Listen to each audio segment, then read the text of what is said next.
कृष्ण जी कहते हैं, अप्रकृति कर्म बहुत तनाव पैदा करता है। सभी अच्छे काम छोड़कर बस भगवान में पूर्ण रूप से समर्पित हो जाओ।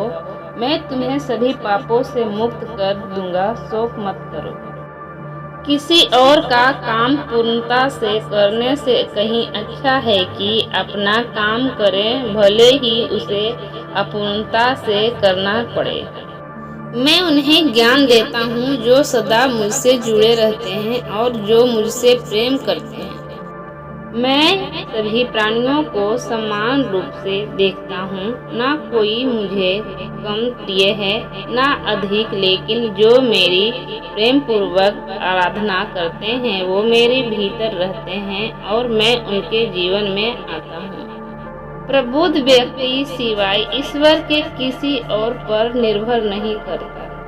मेरी कृपा से कोई सभी कर्तव्यों का निर्वाह करते हुए भी बस मेरी शरण में आकर अनंत अविनाशी निवास को प्राप्त करता है। हे अर्जुन, केवल भाग्यशाली योद्धा ही ऐसा युद्ध लड़ने का अवसर पाते हैं जो स्वर्ग के द्वार के समान है। भगवान प्रत्येक वस्तु में हैं और सबके ऊपर भी। बुद्धिमान व्यक्ति कामुक सुख में आनंद नहीं लेता। आपके स्वर्गलौकिक रूप का मुझे न कोई प्रारंभ, न मध्य, न अंत दिखाई दे रहा है। जो कार्य में निष्क्रियता और निष्क्रियता में कार्य देखता है वह एक बुद्धिमान व्यक्ति है। मैं धरती की मधुर सुगंध हूँ, मैं अग्नि की उष्मा हूँ, सभी जीवित प्राणियों का जीवन और सन्यासियों का आत्मसंयम हूँ। तुम उसके लिए शोक करते हो जो शोक करने के योग्य नहीं है और फिर भी ज्ञान की बातें करते हो। बुद्धिमान व्यक्ति न जीवित और न ही मृत्यु व्यक्ति के लिए शोक करते हैं। कभी ऐसा समय नहीं था जब मैं, तुम या ये राजा महाराजा अस्तित्व में नहीं थे, न ही भविष्य में कभी ऐसा होगा कि हमारा अस्तित्व समाप्त हो जाए। कर्म मुझे बांधता नहीं, क्योंकि मुझे कर्म के प्रतिफल की कोई इच्छा नहीं। हे अर्जुन, हम दोनों ने कई जन्म लिए हैं, मुझे याद है लेकिन तुम्हें नहीं।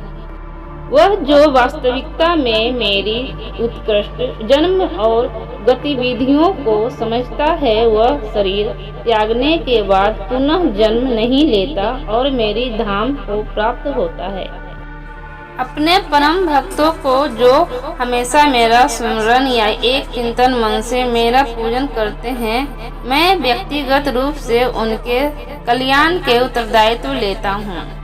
कर्म योग वास्तव में एक परम रहस्य है। कर्म उसे नहीं बांधता जिसने काम का त्याग कर दिया है। बुद्धिमान व्यक्ति को समाज कल्याण के लिए बिना आसक्ति के काम करना चाहिए। जो व्यक्ति आध्यात्मिक जागरूकता के शिखर तक पहुंच चुके हैं उनका मार्ग है निस्वार्थ कर्म। जो भगवान के साथ संयोजित हो चुके हैं उनका मार्ग है अस्थिरता और शांति। अध्यात्म में इस तंत्र का रचयिता हूँ, लेकिन सभी को यह ज्ञात होना चाहिए कि मैं कुछ नहीं करता और मैं अंत हूँ। जब वे अपने कार्य में आनंद खोज लेते हैं तब वे पूर्णता प्राप्त करते हैं।